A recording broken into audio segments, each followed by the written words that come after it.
Assalomu alaykum hammaga. Sizlarga bugun shu bir kun ulashmoqchiman. Bugun Uyg'urlar Pekinda ochgan somsaxonasiga keldim. Somsaxonasini ko'rsatmoqchiman. Juda o'zimizga o'xshaydi, oddiy. Mana. Endi somsa chiqadi. Tandirlari. Somsaxonlar. Bitta donasi 5 yuan, 6 yuan. Bizlarga 8 ming, 9 ming bo'ladi. Nonlar. Ko'rsangiz mumkin. To'non 5 yuan. Yop-yopisi. Nonni ham har xili bor ekan. Sedalali non, semichka aniq qilingan ustiga. Shirinni, achchig'i. Hamma turgan bor ekan.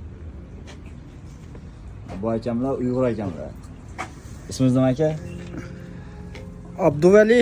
Abduvali aka. O'zbekistonda ham xuddi ana shunaqasini bir xil. 100 ga 100. Ichkari akam o'zbek tilini o'rganib, o'zbek tilini bilar ekan.